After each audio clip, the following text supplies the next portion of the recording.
Alô, quem tá aí? Seja bem-vindo a mais um Checkpoint da Mente.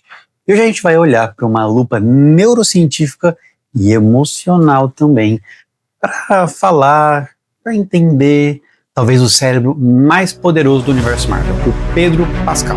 Digo, o Reed Richards, mas não qualquer Reed Richards. Essa nova versão interpretada pelo Pedro Pascal no Fantastic Four, no Quarteto Fantástico Primeiros Passos. E isso levanta uma pergunta muito intrigante. Será que o Reed ele seria neurodivergente? Eu vi muita gente questionando isso, por conta de algumas cenas, de alguns comportamentos. Então, será que esse personagem ele tem realmente traços de autismo, ou de altas habilidades, ou mesmo de uma dupla excepcionalidade? Fica até o final, porque nessa análise pode mudar o jeito com que você enxerga a genialidade, a conexão e, principalmente, a si mesmo, a si mesmo.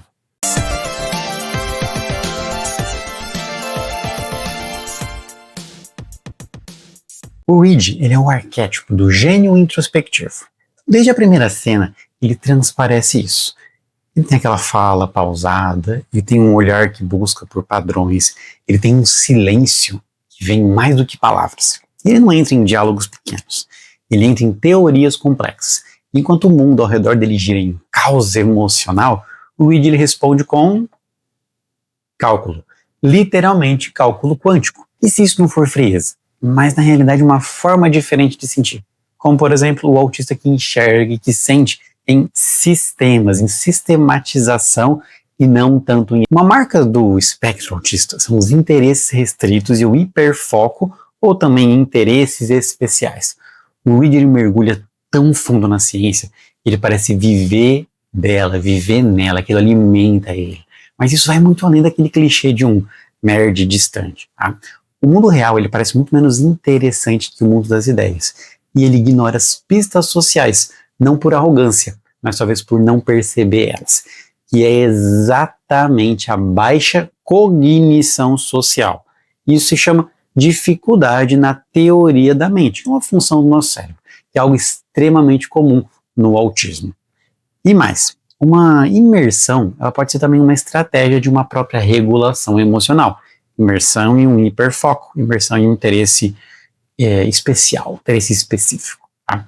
Jogando um pouquinho agora para a Sue Storm, né, a esposa dele, ela reclama, tá? Você sempre está em outro lugar, você nunca está aqui com a gente.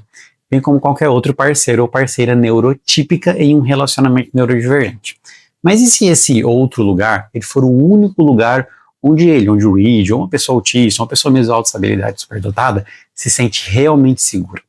Muito adulto autista e altas habilidades, ele se perde no pensamento, porque o mundo fora dele dói muito. Então pessoas muitas vezes relatam aquele burnout sem uma causa aparente, aquela dificuldade contínua, constante de relaxar, de ter aquela sensação de, nossa, eu estou sempre fora do mundo, o mundo não me entende, não me compreende.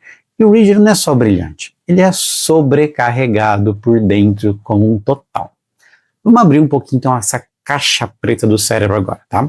O núcleo accumbens, uma regiãozinha responsável pela motivação, ela ativa fortemente quando a gente está em algo que a gente ama.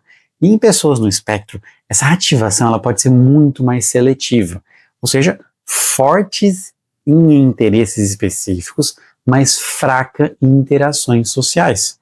E mais, o eixo HPA, aquela regiãozinha lá do hipotálamo, hipófise, glândula adrenal, ela é responsável por regular o nosso estresse. Ela tende a ficar mais hiperativa em contextos emocionais, o que leva a uma fuga para a lógica. Então, quando eu acesso emocional, eu quero fugir para a lógica. Por isso que o Reed, ele calcula e respira como se fosse uma coisa só. Então, sentir talvez seja sufocante para ele. E falando em respirar, tá? Você já respirou? Digo, você já conheceu alguém que parece viver no próprio mundo? Será que você mesmo já não sentiu assim? Hiperlúdico por dentro, mas muito mal interpretado por fora? Isso é extremamente comum, tá? Principalmente no pensamento neurodivergente, que às vezes não se adapta a situações neurotípicas. Bom, mais uma cena do filme disto. Tá? Quando o Reed ele confronta a surfista prateado, enquanto a surfista fala em metáforas existenciais, o Reed responde com o quê? Com dados. Ele não expressa medo, ele não expressa raiva, ele expressa apenas estatísticas. Então assim, não é frieza, tá? É uma outra linguagem emocional. é um outro sistema em que a lógica é utilizada como afeto, em que a precisão é utilizada como uma forma de proteção. E esse é um dos pesos dessa potencial dupla excepcionalidade. A gente tá trabalhando aqui, né? Tá dando uma mastigada para ver se realmente pode ser isso que esse personagem representa, tá? Mas agora, a parte mais dolorosa disso tudo é quando esse brilho ele vira um peso. Na dupla excepcionalidade, significa que a gente tem altas habilidades intelectuais ao mesmo tempo de um transtorno, como, por exemplo, o transtorno do espectro autista. Tá? E aqui a gente está falando também daquele transtorno nível 1 de suporte, não do nível 2, do nível 3, que às vezes tem muita questão de dificuldade mesmo de fala, tá? Tem atrasos mais sérios. Tá? Essas pessoas do nível 1, muitas vezes elas não são vistas com empatia. Elas são taxadas de esquisitas, de difíceis, de gênios antissociais. Mas por trás disso tem muita exaustão e muita solidão. Que às vezes a pessoa até gosta, né? Mas como seres sociáveis que a gente sempre sente um pouquinho dessa falta. Pelo menos em algum determinado momento da vida. E assim o Reed representa então esse paradoxo de quero salvar o mundo, mas não consigo nem mesmo salvar o meu relacionamento. Agora, pensando um pouquinho, pegando todo esse contexto, tá? Vamos jogar e vamos fazer uma comparação. Vamos jogar para outros gênios do MCU, do Marvel Cinematic Universe.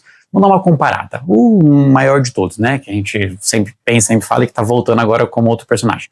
O Tony Stark. Ele é extrovertido, ele é teatral, ele tem um gingado social muito forte, né? Mas ele é emocionalmente caótico. O Bruce Banner, autocontrole zero, né? E muito trauma envolvido. Já agora voltando para o próprio Reed Richards, o mais lógico, mais distante, possivelmente divergente, né? O Reed ele não tem muito uma disfunção emocional. Ele funciona de outro jeito, diferente do Tony Stark, por exemplo. Pensa assim, se na mente do Tony Stark, que é um foguete, a mente do Reed é como se fosse um tesseract. Ela é multidimensional, ela é genial, ela é múltiplas conexões. Mas muitas vezes ela esquece da gravidade emocional disso tudo. Por quê? Porque o emocional ele não é racional muitas vezes. Então, trazendo agora para o presente, tá? Da ficção para a vida real. Esse vídeo ele não é sobre diagnóstico, ele é sobre representação, sobre enxergar a neurodivergência com mais profundidade, sem rótulo, sem clichê e com um pouquinho mais de humanidade. Então assim, quando crianças hoje em dia elas estão sendo chamadas de estranhas, na verdade elas podem ser só como se fosse um Reed ali, né? Complexas, brilhantes e precisando de acolhimento, não de correção. Isso aqui é muito importante. A gente entender que muitas vezes a segurança e o acolhimento ele vai gerar um ambiente para um bom desenvolvimento. Muitos não, né? Sempre, tá? Mas beleza. E com isso, então, tendo isso em mente, encerramos por aqui. O seu checkpoint está registrado, o seu cérebro está bufado, e a gente se vê no próximo vídeo para o seu próximo Pet Mental, descomplicando a psiquiatria e a neurociência, uma sinapse de cada vez.